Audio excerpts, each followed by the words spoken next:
नमस्कार दोस्तों, स्वागत है आपका स्टडी फॉर सिविल सर्विसेज में। फ्री वीडियो के लिए चैनल को तुरंत सब्सक्राइब कर लीजिए और नोटिफिकेशन को जरूर ऑन कर लेना।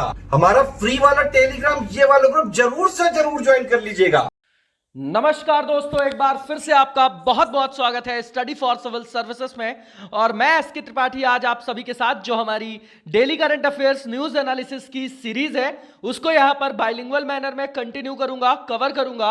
और जैसा कि दोस्तों आप सभी स्क्रीन में देख पा रहे होंगे कि ये जो आपकी न्यूज होती है वो आपके सारे लीडिंग सोर्सेज से कलेक्ट की जाती हैं, फिर आप लोगों को यहां पर उपलब्ध कराई जाती हैं, जो आप लोगों के लिए सारे एग्जाम्स के पॉइंट ऑफ व्यू से स्पेशली फॉर यूपीएससी, सीएससी और उसके साथ ही जो आपके स्टेट पीसीएस के एग्जामिनेशंस होते हैं उनके लिए प्रीलिम्स प्लस मेंस दोनों ही पर्सपेक्टिव में ये सीरीज आप लोगों के लिए बहुत ही ज्यादा लाभदायी सिद्ध होगी। तो आप लोग रिवीजन करते हुए डेली मतलब रेगुलर इस सीरीज को देखें, जिसका लाभ आप स्वयं अनुभव करेंगे एग्जाम हॉल में। मैं ये डेली एश्योर करता हूं आप लोगों को यहां पर। और आगे चलने से पहले दोस्तों मैं आप सभी को बता देना चाहता हूं कि स्टडी फॉर सिविल सर्विसेज के पेड कोर्सेज चल रहे हैं, जिनके बारे में डिटेल्स में जानकारी आप इन नंबर्स पे कॉल करके जान सकते हैं और इन्हें ज्वाइन करके आप इनका महत्तम लाभ भी अर्जित कर सकते हैं। साथ ही दोस्तों अगर अभी तक आपने हमारा फ्री टेलीग्राम चैनल, जो कि करंट अफेयर्स से रिलेटेड स्पेसिफिक चैनल है जिसका नाम @ऑनली करंट अफेयर्स है, टेलीग्राम चैनल है,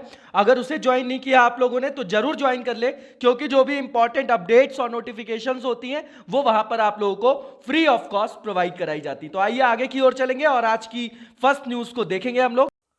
आज का हमारा जो पहला आर्टिकल है वो नेशनल मानसून मिशन है। ये डायरेक्टली आपका जीएस पेपर 1 ज्योग्राफी का कोर पार्ट है। उसके साथ ही आपका एग्रीकल्चर में भी इसका ओवरलैप देखेंगे आप, तो जीएस पेपर 3 में भी रख सकते हैं, क्योंकि इस रिपोर्ट में ये एक रिपोर्ट के रेफरेंस में यहां पर रखा गया है ये जो आपका आर्टिकल है। तो इसमें जो है आपकी एग्रीकल्चर की जो प्रोडक्टिविटी है उसमें किस तरीके से एनहांसमेंट किया जाएगा, किस तरीके से जो उसकी उत्पादकता है बढ़ाई जा सकती है, उस संदर्भ में है। तो दोनों पेपर के लिए आपके लिए इंपॉर्टेंट है। इसका जो रेफरेंस है वो ये है कि अभी एक रिपोर्ट रिलीज की गई है by union ministry of science and tech and health and family welfare and earth science, जो आपके डॉक्टर हर्षवर्धन है, at a function held at Prithvi Bhavan. तो नॉर्मल सी चीज है, ये एक रिपोर्ट जारी की गई है, ठीक है ना। और जो रिपोर्ट जारी की गई है वो क्या है आपकी national council of applied economic research, है ना, उसकी जो है आपकी वार्षिक रिपोर्ट वहां पर जारी की गई है। ये रेफरेंस यहां पर बताया जा रहा है। तो अब इसके की पॉइंट्स हम देख लेते हैं कि क्या इंपॉर्टेंट है, ठीक है ना। तो सबसे पहली चीज तो आप लोगों को पता होगा, जो ये आपका national council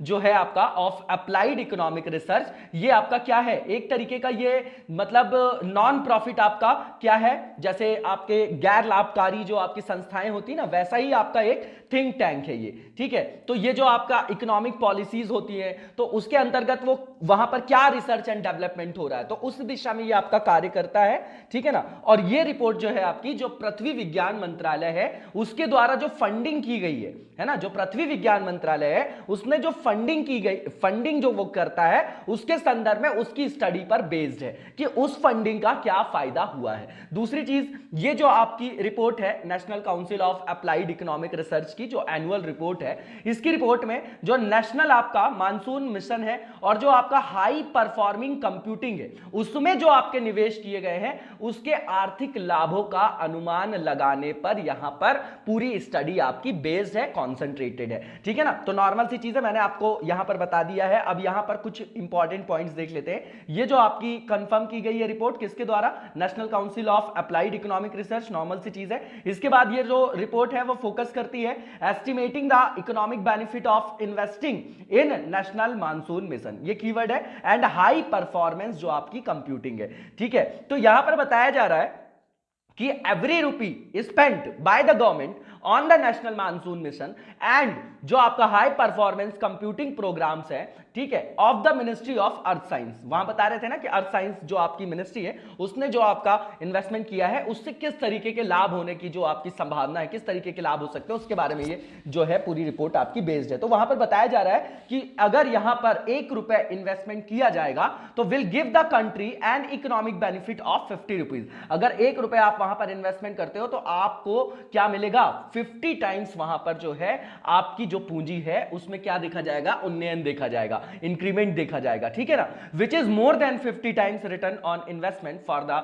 next 5 year period, ठीक है ना। तो इस टाइप में अगर कोई भी इन्वेस्टमेंट हम करते हो और इतना जो हमको भारी वहां से लाभ होगा, तो जो अभी कोविड के कारण ऋणात्मक प्रभाव पड़ा है आर्थिक व्यवस्था में, उसको वहां पर कैटर किया जा सकेगा, है ना, उसको ठीक किया जा सकेगा 5 सालों के अंदर। उसके बाद आप देखेंगे ये जो रिपोर्ट है वो रेफर करती है आपकी इकोनॉमिक बेनिफिट्स को in the form of monetary benefits directly to the crop farmers, livestock and fisherman of the country. इसीलिए मैं बोल रहा था कि ये आपका एग्रीकल्चर से डायरेक्टली जो है आप यहां पर कोट कर सकते हैं कि इस तरीके के आयामों में हमारी गवर्नमेंट जो है वो इन्वेस्टमेंट करेगी, तो जो 2022 तक का लक्ष्य है हमारा फार्मर्स की इनकम को डबल करने का, उसको हम आसानी से क्या कर पाएंगे, अचीव कर पाएंगे। दूसरी चीज, हमारे यहां 55 से 60% अभी भी पॉपुलेशन जो है प्राइमरी सेक्टर से डायरेक्टली जो है आपकी संलग्न है, वहां पर जो है वो आपकी आर्थिक क्रियाकलापों में क्या है, संलिप्त है, तो उनको कैटर करना जरूरी है ना। तो उनकी आय जब तक नहीं बढ़ेगी तो देश का जो आप बोलते हैं समावेशी विकास है ना, इंक्लूसिव जो आपका डेवलपमेंट है वो आप सुनिश्चित नहीं कर पाएंगे। तो इस तरीके के फैक्ट्स को आप अलग रख सकते हैं। उसके अलावा यहां पर बताया जा रहा है जो आपका इकोनॉमिक बेनिफिट है उसको कैसे डिटरमाइन करेंगे, तो on the basis of income of farmers in rain fade areas, जहां पर आपके रेन फेड एरियाज है वहां पर क्या है इनकम जो आपकी फार्मर्स है उनके बेसिस पे। दूसरा, the benefit of live stock owners and fisherman from seasonal आपका फोरकास्ट। तो नॉर्मल सी चीज है। इसके बाद आप देखेंगे कि इस रिपोर्ट में बताया जा रहा है कि जो इंडिया ने इन्वेस्टमेंट किया है, मतलब जो इन्वेस्टमेंट यहां पर किया जाएगा गवर्नमेंट ऑफ इंडिया के द्वारा, है ना, नियरली जो बोला जा रहा है 1000 करोड़, किस मिशन के अंतर्गत, नेशनल जो आपका मानसून मिशन है एंड जो आपका हाई परफॉर्मेंस कंप्यूटिंग है। तो उसमें जो बेनिफिशियरीज होंगे कि किसको किसको वहां से लाभ मिलेगा, बेनिफिशियरीज का मतलब लाभार्थी है ना, जिनको लाभ वहां पर मिलेगा। तो इस स्कीम के अंतर्गत जो लाभार्थी की बात कर रहे हैं, देखिए कितना बड़ा आपका यहां पर पूरा सोशल बेस है, 1.07 crore families of below poverty line, ठीक है ना। उसके बाद farmer families and 53 lakh BPL आपके fisherman families in the country, there will be a profit of about 50,000 crore rupees. बहुत इंपॉर्टेंट टॉपिक है और बहुत इंपॉर्टेंट यहां पर स्टडीज के थ्रू ये फैक्ट बता रहे हैं। आप इसको अपने मेंस के लिए अभी से रख सकते हैं और ये लॉन्ग टर्म आपको यूजफुल रहेगा। इसके बाद आप देखेंगे कि ये जो आपकी रिपोर्ट बता रहे हैं, है ना, जो आपका NCAER का है, वो बेस्ड है आपकी on a face to face survey. इन्होंने फेस टू फेस सर्वे किया है जिसमें जो 6098 रिस्पॉन्डेंट्स हैं, इंक्लूडिंग 3965 जो क्रॉप फार्मर्स हैं, 757 जो आपके क्या है मरीन फिशरमैन है और 1376 आपके क्या है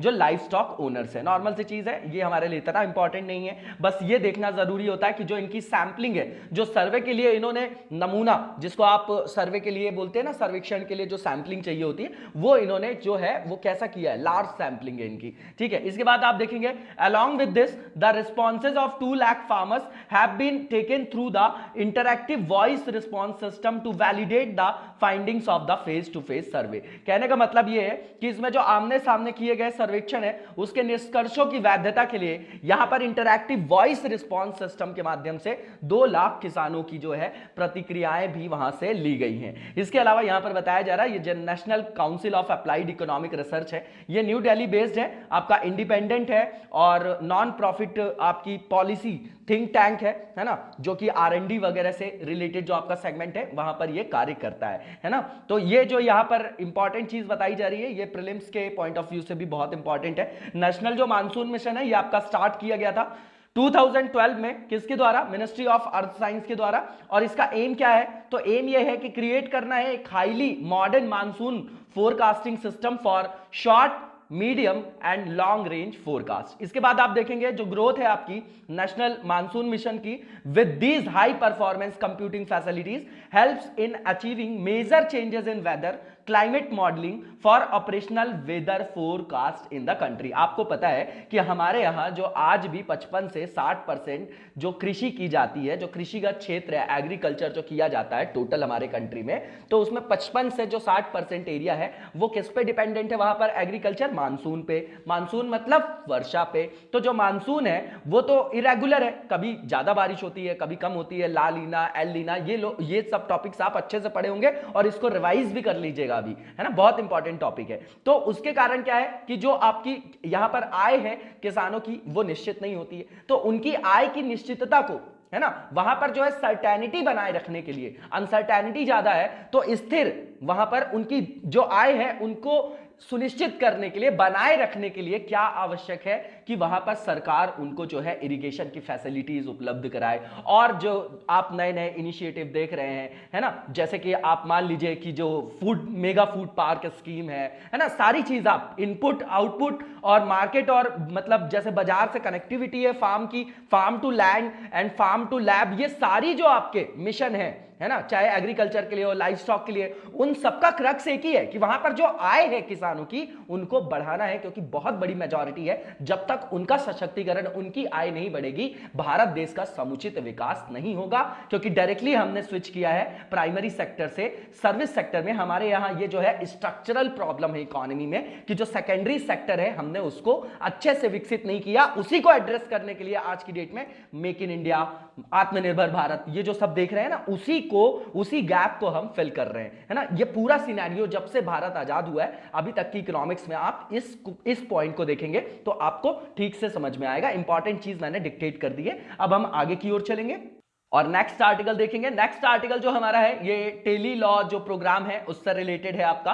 तो यहां पर ये बताया जा रहा है कि जो आपका टेली जो लॉ है आपका has set a new milestone on 30th October 2020 with 4 lakh beneficiaries receiving legal advice under common service centre. ये जो आपका कॉमन सर्विस सेंटर है इसके बारे में आप लोगों ने रेगुलर सुना होगा। डिजिटल इंडिया आपका जो मिशन है, विजन है, उसके अंतर्गत आप देख रहे हैं कि जो इंटरनेट की पहुंच है उसके द्वारा जो लोगों को समाधान उपलब्ध कराने की, है ना, और जो मेजर आपके जो भी गवर्नमेंट की स्कीम्स हैं उनका बेनिफिट लेने के लिए इस तरीके का जो है यहां पर इनिशिएटिव गवर्नमेंट ने लिया है। तो इसके द्वारा ही वहां पर अब लीगल एडवाइस भी प्रोवाइड कराई जाती है ना। तो आपको पता है कि आर्टिकल 39 जो आपका ए है, ठीक है ना, ये आपका प्रोग्राम है। तो ये डिजिटल इंडिया मिशन है, आप पेपर 3 में रख सकते हैं, पेपर 2 में भी रख सकते हैं, ठीक है ना। तो इसमें जो है आपका आप देखेंगे कि जो आपका डीपीएसपी का आर्टिकल है, आर्टिकल 39A, वो क्या बोलता है? समान न्याय और निःशुल्क विधिक सहायता, मतलब equal justice and free legal aid.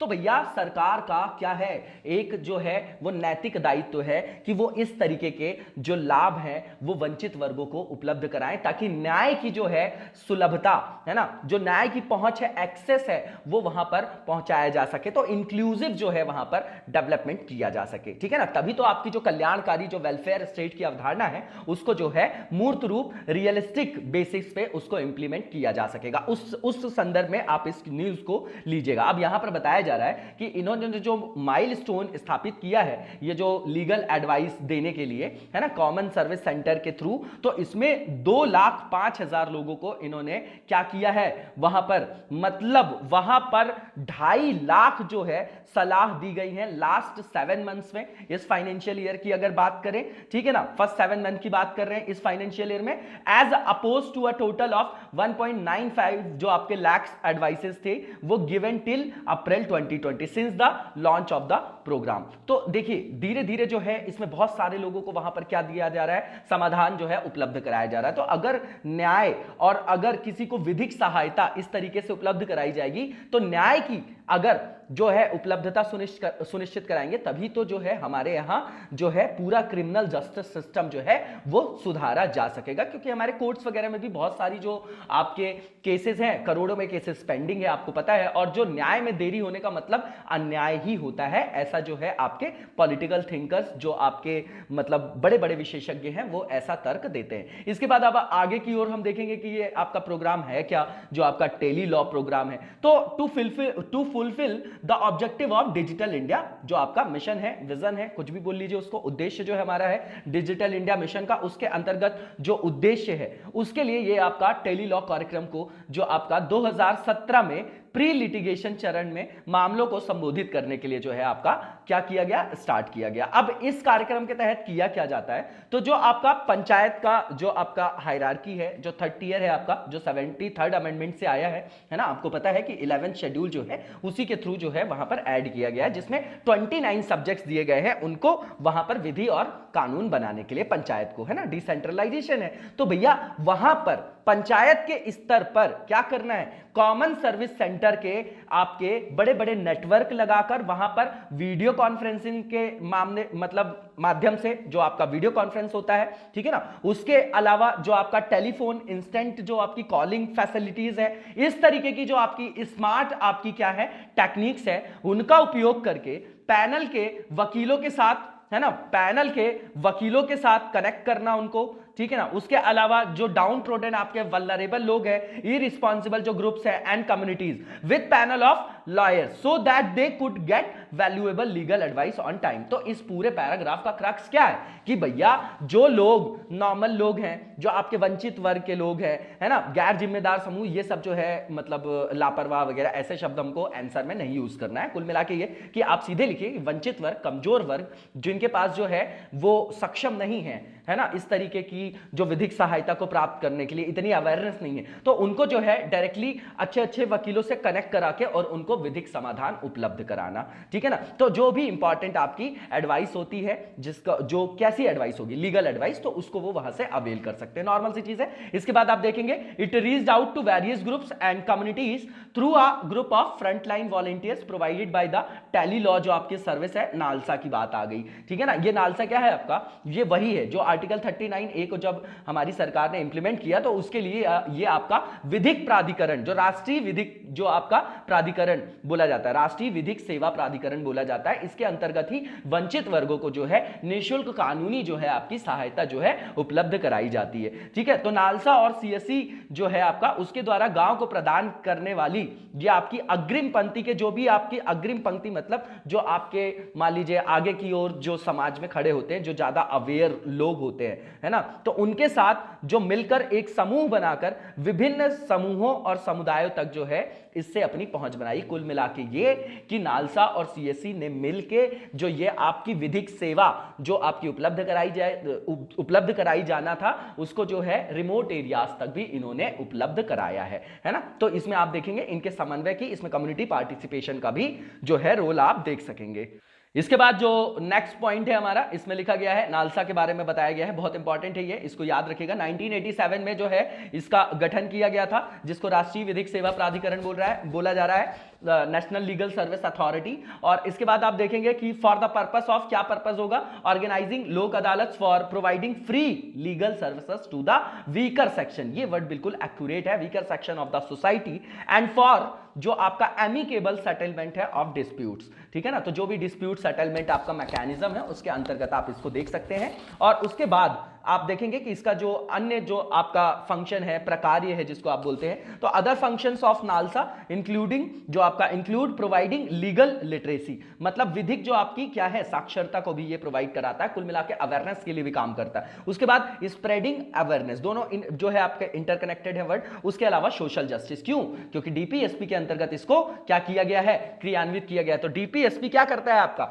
जो सोशल और इकोनॉमिक डेमोक्रेसी है उसको स्थापित करने वाला जो आपका आयाम है, वो क्या है आपका, वो आपका है पार्ट 4 में जो आपका DPSP, वो आपको पता है, वही लिख दिया इन्होंने, सोशल जस्टिस और the chief justice of India serves as its chief protector. तो सीधी बात है, जो CJI होते हैं हमारे, वो इसके संरक्षक के रूप में कार्य करते हैं। इसके बाद जो नेक्स्ट आर्टिकल है हमारा IR से रिलेटेड है, पेपर 2, GS पेपर 2 में रख सकते हैं आप इसको, भारत और खाड़ी देश के बारे में बताया जा रहा है।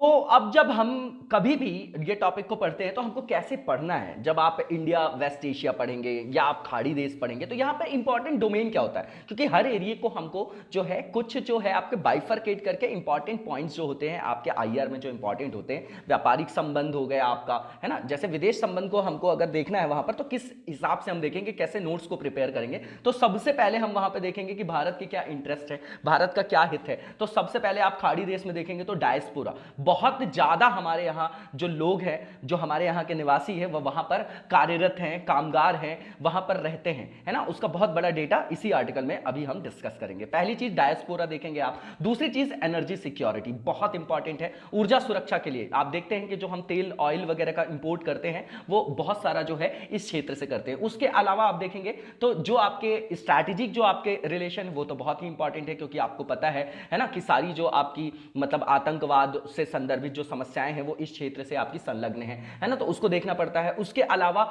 जो आपको यहां पर एक चीज और देखना रहता है कि कल्चरल रिलेशन, क्योंकि बहुत एंशियंट टाइम से ही वहां से लोग जो है हमारे यहां आते थे, है ना, तो वो जो है एक कनेक्टिविटी, ये भी एक आपका आधार है। ठीक है, तो यहां पर जो है आपकी इंडिया ने पूछा है गल्फ कॉर्पोरेशन ऑफ काउंसिल से, जो आपकी गल्फ कंट्रीज हैं, ये गल्फ कंट्रीज किसको बोला जाता है, जो आपकी फारस की खाड़ी वाला जो आपका क्षेत्र है, ठीक है ना, तो उसके आसपास की, जैसे कुवैत हो गया, सऊदी हो गया, ओमन हो गया, है ना, तो ये जो आप एरिया देख रहे हैं ना, अभी डिस्कस करेंगे हम लोग, उन देशों की भी बात करेंगे जो आपके संस्थापक सदस्य हैं गल्फ कॉर्पोरेशन काउंसिल के, तो उसके उनको बोला जाता है, क्या बोला जाता है कि ये आपके खाड़ी देश हैं। तो उसके अंतर्गत ये जो आपका गल्फ कॉर्पोरेशन काउंसिल है, उससे जो है भारत ने बात की है और बोला है कि जो सुविधाएं हैं आपकी वो वापस से स्टार्ट की जाए, क्योंकि जो भारत के जो कामगार हैं जो वहां पर काम करते हैं वो वापस से खाड़ी देशों में जाकर अपना काम करना चाहते हैं, जारी करना चाहते हैं, तो उनकी वापसी को जो है अब वो फैसिलिटेट करें, उसको सुगम बनाने में जो है वहां पर हेल्प करें,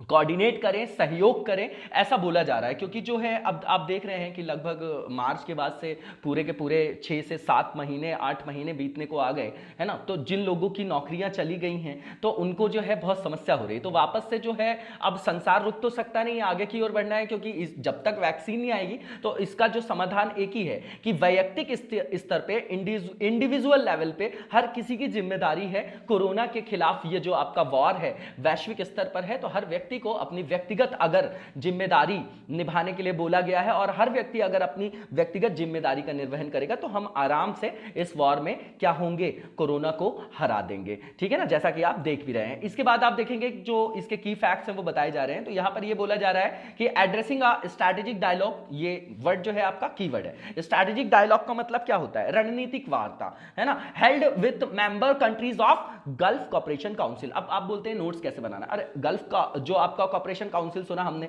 अच्छा तो देखा हमने, अरे यार इसको कब स्टैब्लिश किया गया है, कौन सी कंट्रीज है, एक बार मैप में देख लिया हमने कि अच्छा अच्छा ये कंट्रीज हैं, तो इनकी क्या पूरे वैश्विक अर्थव्यवस्था पर जो है क्या प्रभाव है ना, किस तरीके का आपका ये काउंसिल है, क्या इन्फ्लुएंस करता है पूरे वैश्विक अर्थव्यवस्था को, किस तरीके से भारत का इतिहास से संदर्भित है। तो 2-4 पॉइंट लिख लिए, फुर्सत किए, इसको हमेशा के लिए हो जाएगा ये आपका पार्ट, है ना। तो वहां पर जो हमारे फॉरेन मिनिस्टर हैं एसके जयशंकर जी, उन्होंने मेंशन किया है that a large number of Indian workers and professionals are willing to return to the Gulf countries to resume their work, है ना, ये रेपिटेशन है। इसके बाद इंडिया ने एश्योर किया है गल्फ कंट्रीज को जो कंटिन्यू वहां पर हमारे भारत देश ने सप्लाई किया है फूड आइटम्स का भी, मेडिसिन का भी और इसेंशियल कमोडिटीज का भी, है ना, उसका आश्वासन भी दिया है भारत देश ने। अब देखिए खाड़ी देश और जो आपकी गल्फ कॉर्पोरेशन काउंसिल है उसके बारे में बताया जा रहा है। तो मैंने आपको बताया कि जिन देशों की आपकी सीमा है, बॉर्डर है, वो आपकी जो शेयर करते हैं अपनी सीमा किसके साथ, पर्शियन गल्फ से, तो उसको जो है रेफर किया जाता है एज गल्फ कंट्रीज। अब when it comes to Gulf countries it mainly include, ये जो मेनली अगर गल्फ कंट्रीज की बात करेंगे तो इसमें कुवैत आएगा, ओमन आएगा, सऊदी अरब आएगा, यूएई आएगा, आपका कतर आएगा और बहरीन आएगा। ये 6 देश जो है आपके फाउंडिंग मेंबर्स भी हैं गल्फ कॉर्पोरेशन काउंसिल के। अब यहां पर इंडियन डायस्पोरा बहुत इंपॉर्टेंट पार्ट है, ये डायरेक्टली मेंस में भी पूछा गया है यूपीएससी में कि भैया क्या जो है आपका डायस्पोरा से संदर्भित आपका क्षेत्र, चाहे आप ईस्ट साइड में चले जाइए हमारे भारत देश में, है ना, चाहे आप साउथ ईस्ट एशिया या ईस्ट एशिया इधर ले लीजिए, चाहे आपका जो आपका वेस्ट एशिया है या खाड़ी देश है, हमेशा हमको ये जो है टॉपिक प्रिपेयर करके जाना है कि डायस्पोरा के हिसाब से हमारे लिए ये क्षेत्र कितना इंपॉर्टेंट है ना। ये क्वेश्चन जो है मेंस में फ्रेम किया है यूपीएससी ने। इसके बाद आप देखेंगे कि यहां पर लिखा गया है कि जो आपकी रिपोर्ट है यूनाइटेड नेशन पॉपुलेशन डिवीजन की एंड इंडिया स्पेन की, वो उसमें बताया जाता है कि जो लार्जेस्ट कम्युनिटी है ना, in the whole world is of Indian diaspora, मतलब भारतीय जो प्रवासी हैं उनका जो सबसे बड़ा समुदाय है वो आपका कहां पर है, according to this report the number of working Indians in between 16 and 17 billion. तो बढ़िया, दुनिया में जो प्रवासियों की संख्या है उसमें भारतीय प्रवासियों की संख्या जो है सबसे अधिक है, और ये बोल रहे हैं 16 से 17 मिलियन के मध्य। अब आप समझिए कितनी बड़ी जनसंख्या है ये आपकी। तो एट द सेम टाइम जो आपकी यूएन वर्ल्ड माइग्रेशन रिपोर्ट है, दो आपके पास यहां पर फैक्ट, ऐसी बड़ी बड़ी जो आपके रिपोर्ट्स के तर्क होते हैं इसको हमको कॉर्नर करना चाहिए। ये ब्रह्मास्त्र है आपके लिए, जब आप क्वेश्चन लिख रहे होंगे मेंस में तो यही तर्क जो है आपके उत्तर को जो है प्रभावी बना देंगे, है ना। बस states that the number of overseas Indian workers is 15.6 million, तो अराउंड 16 to 17 मिलियन जो है दोनों रिपोर्टों के थ्रू जो है कॉमन आपको डेटा मिल रहा है। इसके बाद आप देखेंगे if we look at the total number of diaspora of India it is around 30 million. तो भैया जो टोटल आपके 30 मिलियन है उसमें से 16 से 17 मिलियन जो आपके पीपल हैं वो कहां रह रहे हैं, आपके खाड़ी देशों में रह रहे हैं। तो 50% आपके जो टोटल प्रवासी हैं वो तो अकेले आपके खाड़ी कंट्रीज में रह रहे हैं। तो यहां पर प्रवासियों के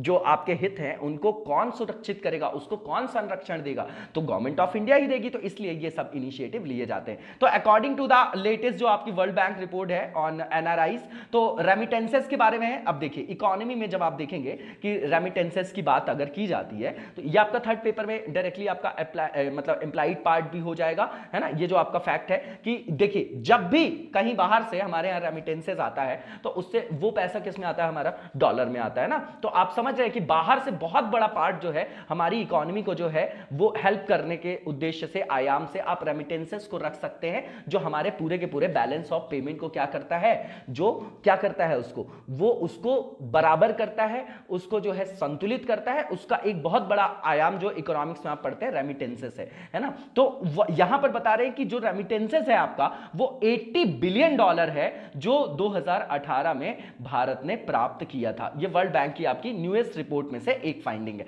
इसके बाद there are about 8.5 billion diaspora Indian living in the entire Gulf region and are engaged in different profession. तो ये बोल रहे हैं कि 8.5 मिलियन जो है आपके वो प्रवासी भारतीय लोग रहते हैं खाड़ी क्षेत्र में और उनका अपना अलग अलग कार्यों में वो वहां पर संलग्न है। अब यहां पर समझिएगा भारत के लिए जो खाड़ी क्षेत्र का महत्व है वो बताया जा रहा है। तो Gulf region has always had a specific political, economic, strategic and cultural significance for India.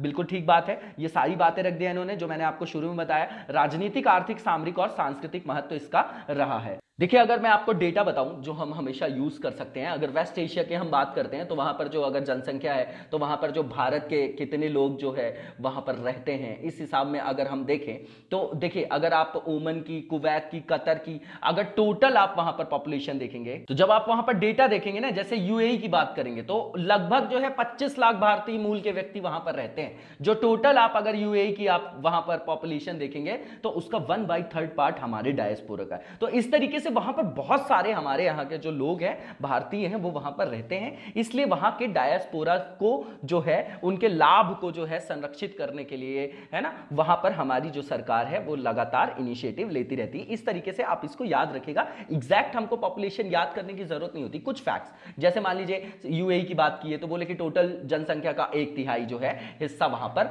रहता है, ठीक है ना। इस तरीके के जो हमको फैक्ट्स को वहां पर एक्युमुलेट करके रखना है। इसके बाद आप देखेंगे कि जो आपका गल्फ कॉर्पोरेशन काउंसिल है ये आपकी जो इसकी मेंबर कंट्रीज हैं are moving forward with their economic integration efforts. तो आर्थिक एकीकरण प्रयासों के साथ वो आगे बढ़ रहे हैं जिससे भी भारत के लिए जो भी आपका व्यापार का फ्रंट है, इन्वेस्टमेंट का फ्रंट है, ऊर्जा का है, श्रम शक्ति का है, तो ऐसे क्षेत्रों में सहयोग के लिए वहां पर जो आपके महत्वपूर्ण अवसर जो हैं वो आपके उत्पन्न हो रहे हैं। नॉर्मल सी चीज है। इसके बाद आप देखेंगे कि जो आपकी गल्फ कॉर्पोरेशन काउंसिल है अगर वित्तीय वर्ष की बात की जाए 2018-19 में तो लगभग जो है भारत के साथ जो है आप उसका अगर बाइलेटरल ट्रेड देखेंगे तो 121 बिलियन जो आपका यूएस डॉलर के बराबर है। तो इसका मतलब क्या कि ये हमारे लिए एक प्रमुख जो है आपका वो ट्रेडिंग पार्टनर है, व्यापारिक भागीदार है, जिसमें सबसे ज्यादा जो आपकी हिस्सेदारी है, पार्ट है, मैंने शुरू में ही बताया ऑयल का इंपोर्ट है, तेल आयात की हिस्सेदारी सबसे ज्यादा है। इस फैक्ट को आप अपने पास रख सकते हैं। इसके बाद आप देखेंगे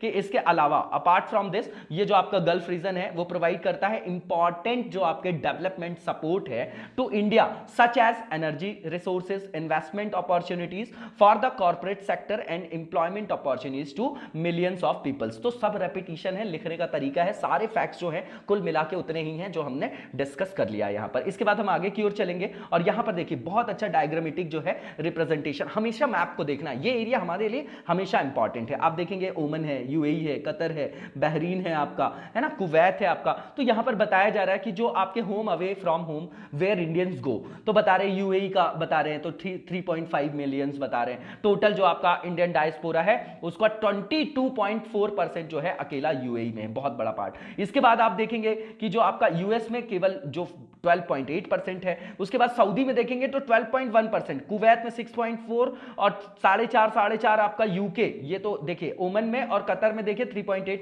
तो टोटल जब आप देखेंगे कि जो टोटल हमारे यहाँ जो आपके 15-16 मिलियन पीपल जो बाहर रह रहे हैं, उसमें से आपका 50% जो पार्ट है वो तो खाड़ी देश में रह रहा है, इसलिए हमारे लिए इंपॉर्टेंट हो गया ना ये एरिया। तो क्यों नहीं पूछेगा यूपीएससी इस एरिया को? आप इस तरीके से देखिए कि क्यों क्वेश्चन उस एरिया से पूछा जाता है। ऐसा नहीं कि जिसका कोई आधार नहीं होता, बहुत सोच समझ के वहां पर क्वेश्चंस को पुट किया जाता है। इसके बाद हम नेक्स्ट आर्टिकल की ओर आगे बढ़ेंगे और ये आपका न्यूट्रिशन से रिलेटेड है और ये हेल्थ वाला पार्ट है। जीएस पेपर 2 3rd में दोनों में रख सकते हैं आप। तो सेंट्रली स्पॉन्सर्ड आपकी स्कीम है ऑन राइस फोर्टिफिकेशन। फोर्टिफिकेशन देखिए, फोर्टिफिकेशन का मतलब एक ही चीज होता है कि जैसे मान लीजिए कोई भी आपका खाद्य पदार्थ है, तो उसमें जो उसकी न्यूट्रिशनल वैल्यू है, जो उसका पोषण आपका मूल्य है, उसको किस तरीके से एनहांसमेंट किया जाए, उसको किस तरीके से बढ़ाया जा सके, उसको बोला जाता है फोर्टिफिकेशन। उससे क्या किया जाएगा? जो आपके यहां जो आप बोलते हैं ना माल न्यूट्रिशन की प्रॉब्लम है ना, बैलेंस डाइट नहीं ले पाता आदमी, तो उसके लिए उस चीज को एड्रेस करने के लिए ये आपकी इस तरीके के इनिशिएटिव गवर्नमेंट लेती है।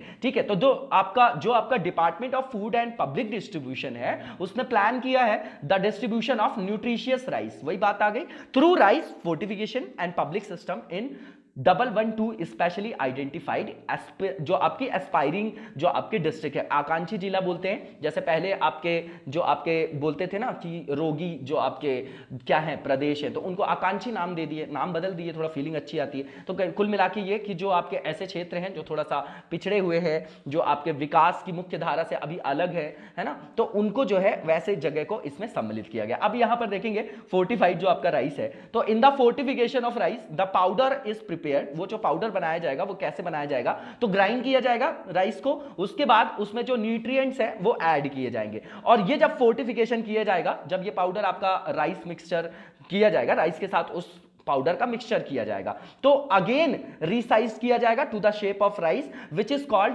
उसको बोला जाएगा फोर्टिफाइड राइस जो आपका कर्नल है। तो इसको याद रखिएगा नाम को। इस फोर्टिफाइड जो आपका फोर्टिफाइड राइस कर्नल है, उसको सामान्यतः चावल के साथ बोल रहे हैं 1:100 के रेशो में वहां पर मिलाकर उसको वहां से विक्रय किया जाएगा, सोल्ड किया जाएगा।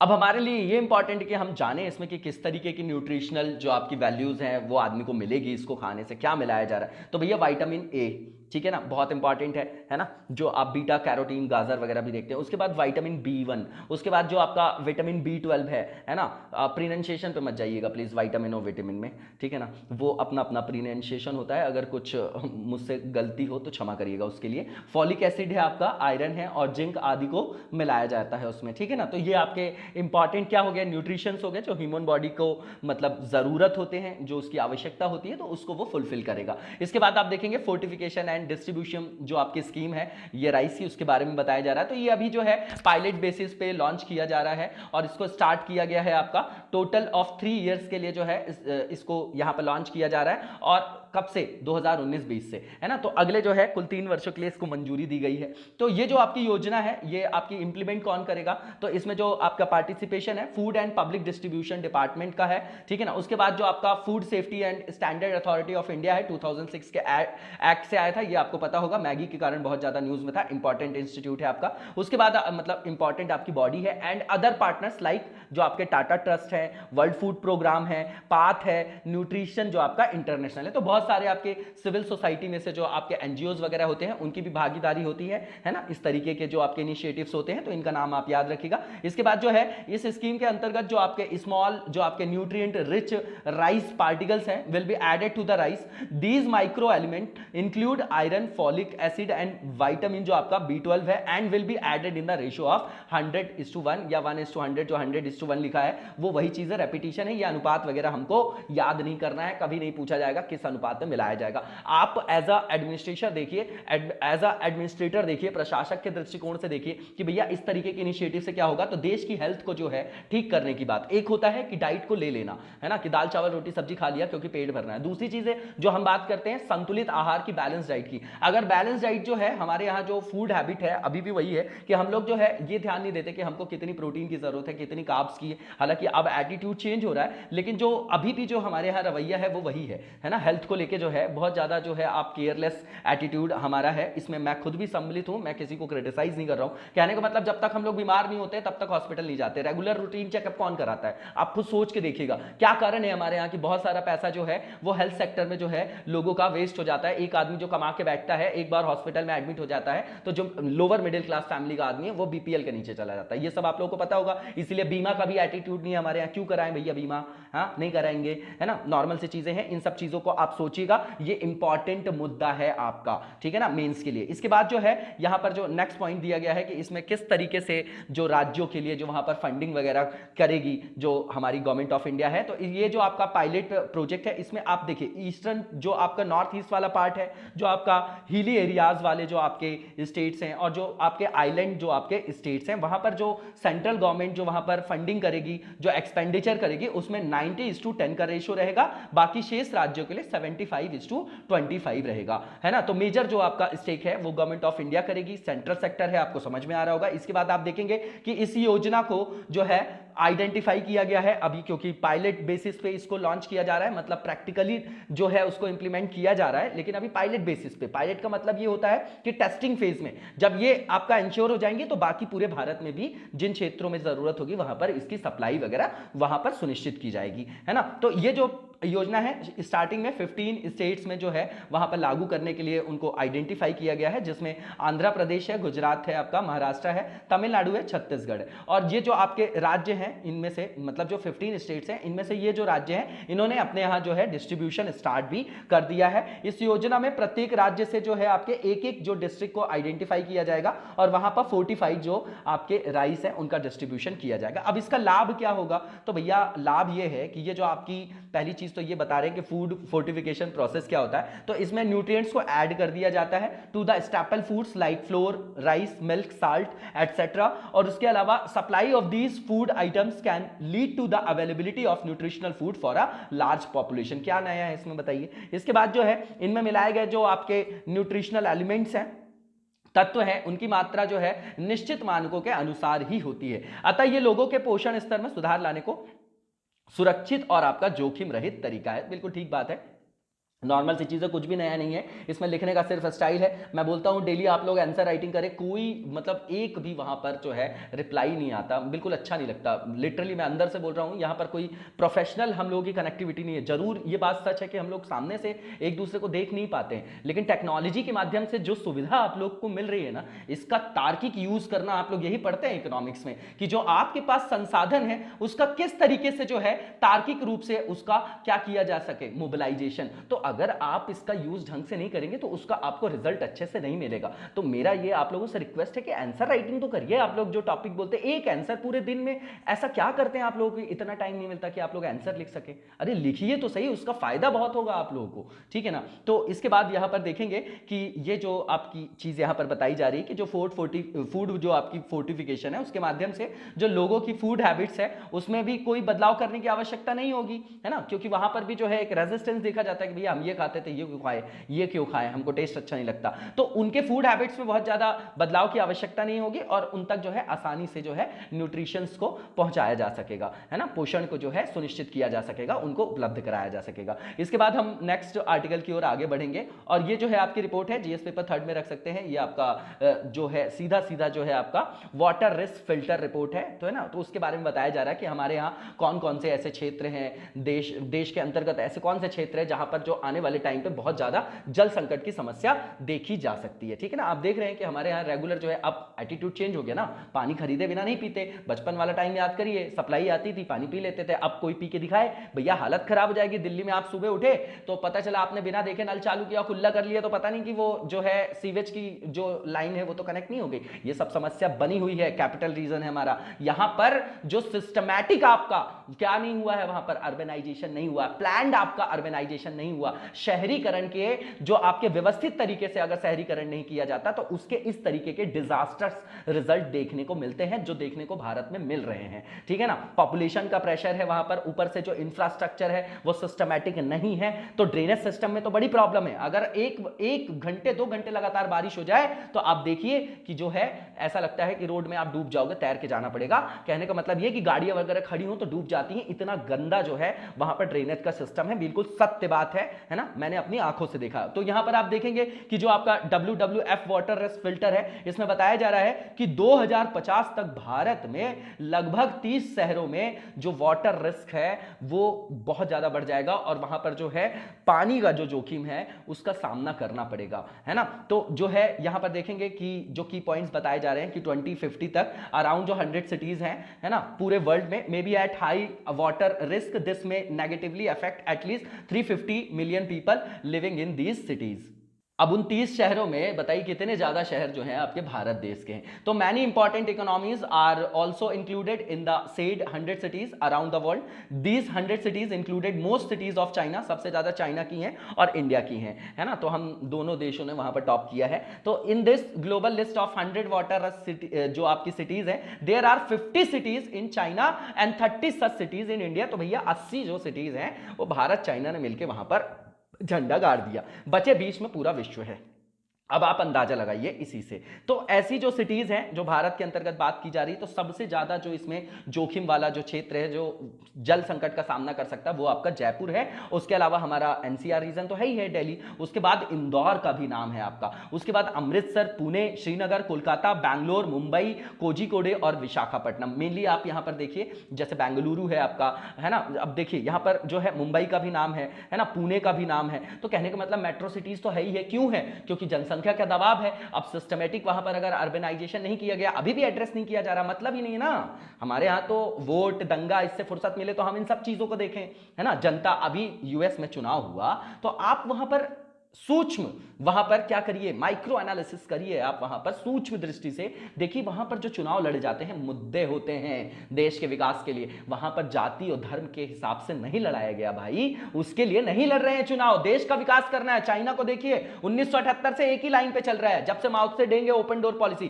कि पूरे वर्ल्ड में फर्स्ट नंबर पे बनना है, उसी लीग पे चल रहा है ना। चाहे कोई भी प्रधानमंत्री रहा हो, माओ से डेंग रहा हो, शी जिनपिंग अभी हैं आपके, हु जिनताओ रहे हो, शुरू से देख लीजिए आप, पूरी हिस्ट्री पढ़िए उसकी तो आपको समझ में आ जाएगा। उसके बाद आप US को देखिए, तो भैया वो अपने देश को आगे बढ़ाने के लिए, हमारे यहाँ ठीक है पॉलिसी में तो ठीक है, सारी पॉलिसीज अच्छी होती है, लेकिन जब बात होती है तो हमारे यहाँ बस हम धर्म को लेके वहीं पर हम निपटे हुए हैं, है ना। कि धर्म को जब सुप्रीम कोर्ट ने डिफाइन कर दिया है कि धर्म कुछ नहीं है भैया, जीवन जीने का तरीका है, जीवन जीने का तरीका है, तो भी हम मान नहीं रहे, हम उसी चीज में हैं। जो चीजें हमको दिखाई नहीं देती हैं, देखिए मैं किसी चीज को क्रिटिसाइज नहीं कर रहा हूं, जो चीजें हमें दिखाई नहीं देती उस पर बड़ा विश्वास है। अरे यार, सबसे बड़ा धर्म आपकी मानवता है, ह्यूमैनिटी ही खत्म हो गई तो काहे की? जो भगवान तो दिखाई नहीं देते ना, हैं सब ठीक है, लेकिन वो दिखाई नहीं देते। और भगवान ने ही इंसान को बनाया, तो आप इंसान के साथ गलत कर रहे हो तो भगवान के साथ ही तो गलत कर रहे हो। इन सब चीजों को आप नोट डाउन करके सोच के रखिएगा, एथिक्स में बहुत काम आएगा, ऐसे में बहुत काम आएगा, है ना। जो इंपॉर्टेंट चीजें होती है वहां पे मैं आपको टाइम देता हूं, और वीडियो जो है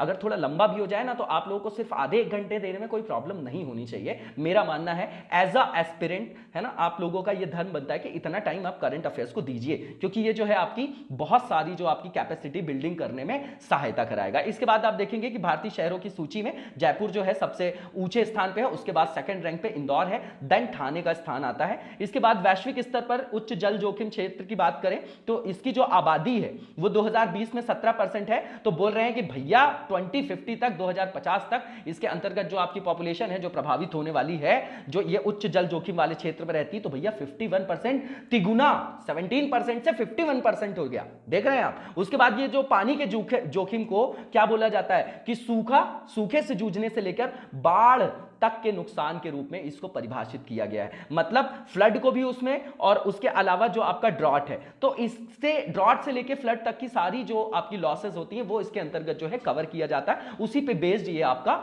स्टडीज है, ठीक है ना। तो यहां पर ये बताया जा रहा है कि रिपोर्ट के मुताबिक जो आपका जो ड्रॉट एरियाज हैं, ड्रॉट वाले एरियाज हैं या फ्लड वाले एरियाज हैं, वहां पर पानी के जोखिम में बढ़ोतरी होगी, तो होगी ही। उसके बाद इसको कैसे ठीक किया जा सकता है, तो जो आपका क्लाइमेट चेंज के लिए जो आपकी इंटरनेशनल लेवल में जो आपके कन्वेंशन है, जो आपका न्यूली आप देखते हैं जैसे पेरिस क्लाइमेट है ना, तो INDCs के अंतर्गत हर देश के लक्ष्य हैं, तो उसके अंतर्गत जब तक क्लाइमेट चेंज को हम एड्रेस नहीं करेंगे ना, इन सब चीजों से हमारा जो है छुटकारा नहीं मिल सकेगा। आप देखिए प्रकृति का ही प्रकोप है कि आपको कोविड वगैरह देखने को मिल रहा है। पूरे विश्व में इतनी तकनीकी विकसित होने के बाद हम मंगल ग्रह जाने की बात करें, एक छोटे से वायरस ने पूरे विश्व की अर्थव्यवस्था को ठप्प कर रखा है। इस चीज को हर कोई फील कर पा रहा है कि नहीं? जो हम पुरानी चीजें जो है स्वच्छता से रहना, सोशल डिस्टेंसिंग और ये सब जो चीजें हम नहीं करते थे, बाहर से आके मजबूरी में करना पड़ रहा है। कौन करवा रहा है? प्रकृति। ये जो नेचर का जस्टिस है ना, वो सबसे बड़ी चीज है, वो सबसे बड़ी चीज है, उसके प्रकोप से कोई नहीं बच पाता, ठीक है ना। तो यहां पर आप देखिए कि जब तक जो है जलवायु के जो अनुकूल जो आपकी तकनीकी है ना, उसके अंतर्गत अगर त्वरित तो कार्यवाही नहीं की जाएगी, तब तक इस चीज को जो है एड्रेस नहीं किया जा सकेगा, इसका समाधान नहीं प्राप्त किया जा सकेगा। नॉर्मल सी चीज है। इसके बाद भारत में जो गवर्नमेंट है, उसके अलावा जो अन्य आपके हितधारक हैं, उनको स्मार्ट सिटी जैसी जो आपकी इनिशिएटिव्स हैं उसमें ध्यान दिया जाना चाहिए, ताकि वहां पर जो वाटर स्कार्सिटी की प्रॉब्लम है उसको एड्रेस किया जा सके। उसके अलावा जो स्मार्ट सिटी आपकी इनिशिएटिव है, इसके माध्यम से शहरों में जो आपकी किस तरीके से नेचर बेस्ड आपका वाटर सॉल्यूशन जो है, उस तरीके के सॉल्यूशन को वहां पर प्रोवाइड किया जाना चाहिए। उसके अलावा should be given attention through the smart city initiative. तो उसी के अंतर्गत जो है इस तरीके के समाधान की बात कर रहे हैं, नॉर्मल सी चीज है। अब यहां पर क्या है, ये आपका WWF जो वाटर रिस्क फिल्टर है, तो यहां पर बताया जा रहा है कि ये भैया ऑनलाइन टूल है, ये को डेवलप किया गया है by the world wide fund for nature, है ना। रेगुलर इसका नाम सुनते होंगे आप जब एनवायरमेंट में पढ़ते होंगे इसको। इसके बाद ये इवेल्युएट करता है the factors of water crisis in a location और ज्योग्राफिकल जो आपका ज्योग्राफिक रीजन होता है, दैट में contribute to the increase of water risk. Normal सी चीज है। इसके बाद हम आगे की ओर चलेंगे और जो नेक्स्ट न्यूज है हमारी एनवायरमेंट से लिंक होगी आपकी ये जीएस पेपर 3 में। तो प्रोजेक्ट लायन जो है आइडेंटिफिकेशन ऑफ 6 रिहैबिलिटेशन साइट्स, ये बिल्कुल प्रीलिम्स ओरिएंटेड क्वेश्चन है, मेंस के लिए कोई जो है आपका सेपरेट क्वेश्चन इस टॉपिक पे नहीं बनेगा। इसको हम यूज कर सकते हैं कि हमारे यहाँ किस तरीके से जो आपका जो भी वाइल्ड लाइफ से रिलेटेड कंजर्वेशन के प्रोग्राम है, उसके अंतर्गत गवर्नमेंट ऑफ इंडिया किस तरीके के इनिशिएटिव ले रही है। तो आपने बहुत पुराना फैक्ट है आपका, जो कुनो पालपुर है ना, वहां पर जो है ट्रांसफर वगैरह किया जा रहा था, है ना, इनके प्रोजेक्ट लाइन के संदर्भ में आप लोगों ने सुना होगा। गिर गुजरात से जो है आपका कहां पर जो आपका कुनो पालपुर है, ये एमपी में है आपका शिवपुर वाले क्षेत्र में। तो अपार्ट फ्रॉम कुनो पालपुर जो आपकी वाइल्ड लाइफ सेंचुरी है, 6 new sites have been identified under Project Lion which was announced by prime minister, हमारे मोदी जी ने अनाउंस किया था 15 अगस्त 2020 को। तो की फैक्ट्स देखने की जरूरत है कि ये जो प्रोग्राम है आपका इनिशिएट किया गया है for the conservation of Asiatic lion, है ना। Those last remaining wild population is in the Asiatic lion, जो आपका लायन लैंडस्केप है गुजरात का, तो भैया लास्ट साइट है जहां पर ये आपकी ये प्रजाति पाई जाती, बहुत इंपॉर्टेंट है ना एशियाटिक लायन। इसके बाद आप देखेंगे कि जो हमारा wildlife institute of India है ना, तो in collaboration with the Gujarat forest department had prepared a Project Lion proposal and sent it to the union minister of environment forest and climate change on 15 सितंबर। ये date wait याद नहीं करना हमको। इसके बाद जो नई जो साइट्स हैं, सबसे ज्यादा इंपॉर्टेंट यही है कि कौन सी जो है पॉसिबल लाइन के लिए जो रिहैबिलिटेशन आपका मतलब हैबिटाट वगैरह वहां पर उनको प्रोवाइड कराया जा सकता है, उनकी प्रजाति का संरक्षण किया जा सकता है, उसमें जेनेटिक डाइवर्सिटी लाई जा सकती है ना, तो उनकी जो है किसी तरीके से प्रजाति को बचाए रखा जा सके और उसमें जो है किसी तरीके से इंक्रीमेंट किया जा सके। तो ये बता रहे हैं कि फ्यूचर में कौन सी ऐसी साइट्स है जहां पर पोटेंशियल रखा जा सकता है। तो एक माधव नेशनल पार्क की बात कर रहे हैं, ये भी आपका ग्वालियर शिवपुरी वाली क्षेत्र में, शिवपुरी में है मध्य प्रदेश। इसके बाद आप राजस्थान की बात करेंगे, सीता माता जो आपका वाइल्ड लाइफ सेंचुरी है। उसके अलावा जो आपका मुकुंदरा हिल्स है टाइगर रिजर्व राजस्थान का है। Gandhi Sagar wild life sanctuary जो आपका मध्य प्रदेश में ही है। उसके बाद आप देखेंगे कुंभलगढ़ जो है आपका वाइल्ड लाइफ सेंचुरी राजस्थान का, और जैसोर बलराम जो आपका अंबाजी वाइल्ड लाइफ सेंचुरी है, जो आपका सराउंडिंग लैंडस्केप है आपका गुजरात में। तो ये जो है नई साइट्स की बात की गई, इसको आप एक बार सबको मैप में देख जाइए। नॉर्मल सी जानकारी, सारी चीजों को रटना नहीं है ना। अब कुछ वहां पर ज्योग्राफिकल आपको किसी भी नेशनल पार्क में वाइल्ड लाइफ सेंचुरी में कुछ स्पेशल क्लाइमेट से रिलेटेड, अगर ज्योग्राफी से रिलेटेड कुछ स्पेशल फैक्ट मिलता है, कोई रिवर जा रही है, ये जा रही है, तो ये सब पॉइंट हमारे लिए इंपॉर्टेंट होते हैं। इसके बाद यहां पर ये बताया जा रहा है कि क्या आवश्यकता है कि इस तरीके के रिहैबिलिटेशन साइट्स को जो है स्टेबल किया जाए, स्टैब्लिश किया जाए वहां पर। तो बोल रहे हैं कि इसके पीछे जो मोटिव है वो है finding a rehabilitation site for the species is that गिर हैज लो जेनेटिक डाइवर्सिटी। मैंने शुरू में ही बताया, यही कीवर्ड है आपका, जो आपकी मतलब लो जेनेटिक डाइवर्सिटी है एशियाटिक लायन की, उसको बढ़ाने के लिए, वहां पर जो आनुवांशिक विविधता है उसको बनाए रखने के लिए, उसके प्रजाति के संरक्षण के लिए ये जो है इनिशिएटिव अपनाया जा रहा है in the population which makes it vulnerable to epidemic expansion hazards to save their जो आपकी स्पीशीज है। It is very important to open a rehabilitation आपकी साइट। इसके बाद देखेंगे आप तो जो पिटिशनर थे अजय दुबे जी, उन्होंने सुप्रीम कोर्ट में कहा था कि the centre and the Gujarat government should transfer the lands to the Kuno Palpur wildlife sanctuary in Madhya Pradesh and then proceed with the proposal for the Project Lion. तो ये इतना इंपॉर्टेंट नहीं है, आप इसको नॉर्मली देख जाइएगा। और यहाँ पर जो है भारत सरकार ने जिस तरीके से इनिशिएटिव्स लिए हैं इनकी प्रजाति के संरक्षण के लिए, है ना, तो बनाए रखने के लिए, तो उसका पूरा डेटा बता रहे हैं। आप रेगुलर देखेंगे तो यहाँ पर इंक्रीमेंट है ना, हर 5 साल में अप्रॉक्सीमेटली जो है इनका सेंसस वगैरह डेटा वगैरह जो है इकट्ठा किया जाता है गणना से संबंधित। तो आप देखेंगे 1990 में जो इनकी पॉपुलेशन थी 284 थी, फिर 304 हो जाएगी 1995 में, 2001 में 327 है, फिर 2005 में 359, 411, 2010 में 15-20 में देखेंगे 523 और 674। कहने का मतलब यह है कि इसमें अब हमको क्या देखना, वाइल्ड लाइफ प्रोटेक्शन एक्ट जो है आपका वो 1972 का, उसके अंतर्गत आप देखिए प्रोजेक्ट एलिफेंट कब स्टार्ट किया गया, टाइगर प्रोजेक्ट जो है आपका कब आया, 73 में आया, 74 में आया, है ना। तो इस तरीके के जो एक्ट्स हैं मैं रेगुलर रिवाइज भी करता हूं, इनको आप रेगुलर देखते रहिए। यही कोर टॉपिक है, यही रिवाइज करना रहता है, कुछ चीजें बदलती नहीं है, हमारे कॉन्सेप्ट्स क्लियर होने चाहिए और कुछ फैक्ट्स की जरूरत होती है, दैट्स इट। इसके बाद नेक्स्ट आर्टिकल को देखेंगे हम, और ये जो है आपका श्रीलंका के संदर्भ में है। इंटरनेशनल जो आपका एनवायरमेंटल एस्पेक्ट है उसमें देख सकते हैं, ये जो आपका जीएस पेपर 3rd में रख सकते हैं आप इसको सीधे, कि यहां पर more than 100 whale trapped on the beach in Sri Lanka. अभी आप कुछ दिन पहले देखे होंगे कि ऑस्ट्रेलिया में भी बहुत सारी जो व्हेल मछलियां थी वो फंस गई थी। दरअसल ये क्या होती हैं कि जो ये नेविगेट वगैरह जैसे करती हैं, ये जैसे अपने शिकार के लिए निकलती है ना, तो ये इनको जो है दिशा भ्रम हो जाता है ना, तो ये फिर किसी ऐसे क्षेत्र में चली जाती हैं जो आपका उथला हुआ कोस्टल एरिया है, तो वो वहां पर फंस जाती हैं क्योंकि बहुत बड़ा इनका शरीर होता है ना, आपको पता है। तो सबसे भारी भरकम जो है आपके ये जानवरों में से एक आता है, आपका स्तनपाई में से एक आता है जो आपका व्हेल है। तो यहां पर देखेंगे श्रीलंकन जो नेवी है एंड वॉलंटियर्स उन्होंने रेस्क्यू किया है 120 पायलट व्हेल्स को stranded in the country's west coast line in which 2 injured जो एनिमल्स वर फाउंड डेड। तो नॉर्मल सी चीज है। अब यहां पर ये देखने की जरूरत है कि क्यों फंस जाते हैं, क्या कारण है। तो वही बताया जा रहा है कि वर्ल्ड वाइड ये आपकी फेमस है ना, ट्रैप्ड होने के लिए बीच में। कारण क्या है इनका, जो ह्यूज साइज होता है। इसके अलावा ये जो इवेंट ऑकर होता है will them on an individual or collective basis, whales always moves in a group। तो ये हमेशा जो है समूह में चलती हैं, इसलिए एक साथ जो है आपको ऐसी जगहों में ट्रैप्ड होकर दिखाई भी देती है क्योंकि भारी भरकम शरीर वाली होती है, तो उथली जगह में फंस जाएंगी, है ना। उसके बाद वेल्स इंडिविजुअल जो आपका लोकल आर्बिट्रेज है is mostly due to injury और disease, but it is unclear why collective local arbitrage occurs on the beaches. Normal सी चीज है। इसके बाद आप देखेंगे रीजन क्या है कलेक्टिव जो आपका लोकल आर्बिट्रेज होता है। तो ऐसा माना जाता है कि सम व्हेल्स जो आपकी फिशेस होती follow their prey in shallow waters to catch them, a result of which they get trapped in the beaches. तो सीधी बात है, वो शिकार के चक्कर में वहां पर जाती हैं, फिर दिशा भटकाव हो जाता है, मैंने शुरू में ही बताया आपको। इसके बाद आप देखेंगे in order to protect themselves from sperm whales, killer whales और शार्क फिशेस,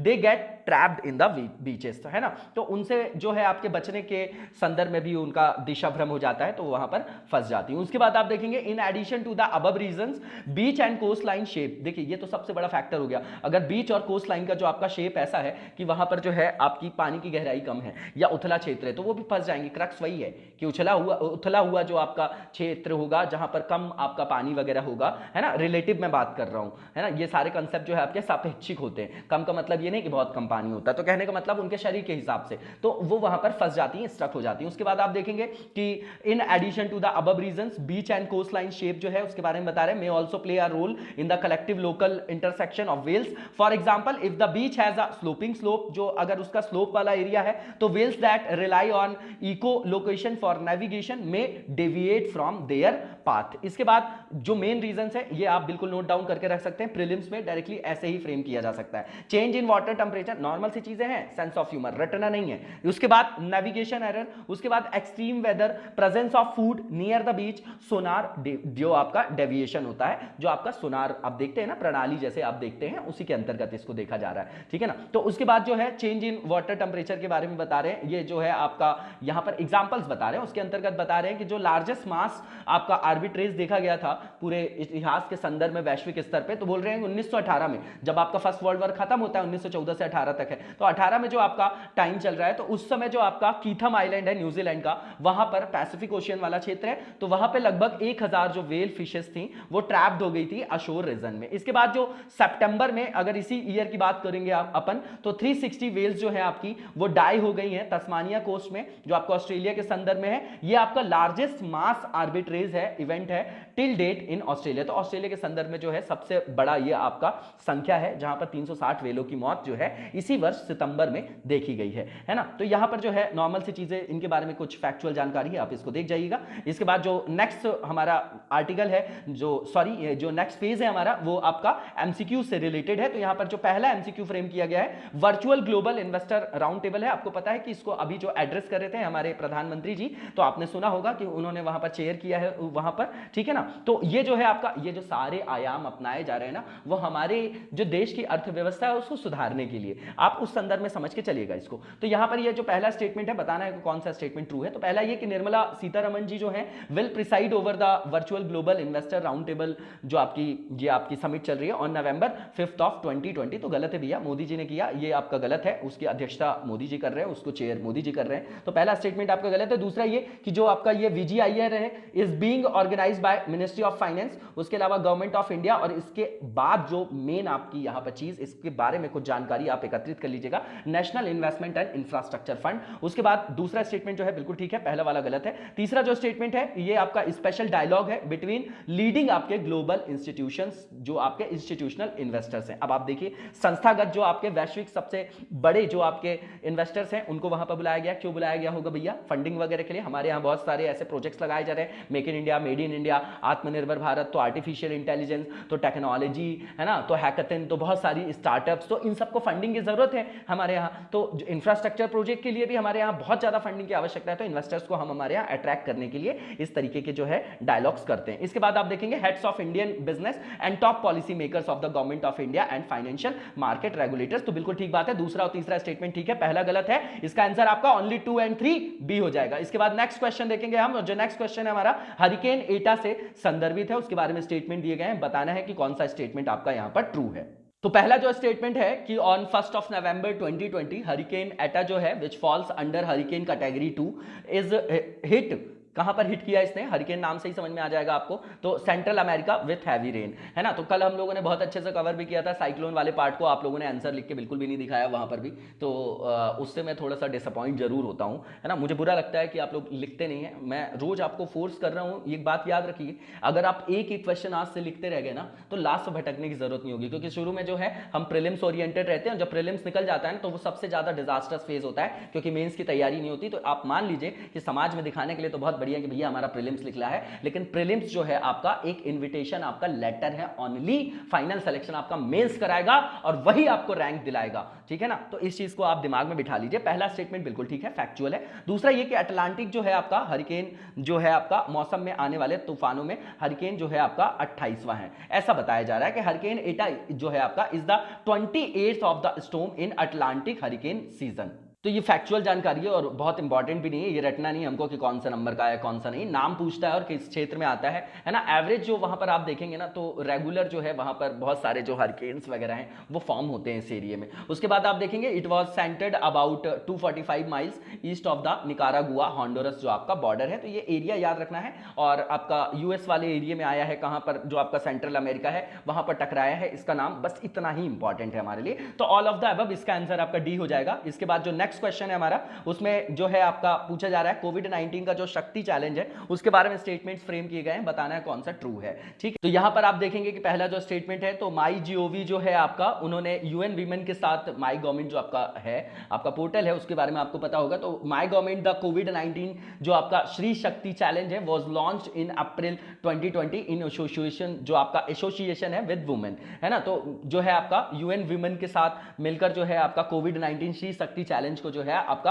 अप्रैल 2020 में स्टार्ट किया गया। ठीक है ना, फैक्चुअल जानकारी बिल्कुल ठीक है। दूसरा ये it aims to encourage and involve women in startup solution and to search for innovative solutions that can help in tackling जो आपका कोविड-19 है। बिल्कुल ठीक है आपका दूसरा स्टेटमेंट भी। तीसरा ये in addition to the previously announce prize जो था आपका पहले 5 लाख रुपीस था, है ना, फॉर टॉप 3 विनर्स। तो यूएन वुमेन जो आपका है उन्होंने अनाउंस किया है reward of ₹2 lakh each for the 3 startup selected for promising आपके सॉल्यूशन। तो बिल्कुल ठीक बात है, वुमेन्स को आगे आने के लिए, प्रमोट करने के लिए इस तरीके के जो है इनिशिएटिव्स जो है वो लिए जाते हैं। तो तीनों के तीनों स्टेटमेंट आपके बिल्कुल ठीक है। बिल्कुल इंफॉर्मेटिव क्वेश्चन था ये आपका, इसका भी आंसर आपका all of the above D होगा। इसी के साथ आज के वीडियो को हम यहीं पर विराम देंगे। इसके बाद कल जो है नेक्स्ट वीडियो को कंटिन्यू करेंगे। तब तक लगातार जबरदस्त तरीके से पढ़ते रहिए। Thank you so much, best of luck.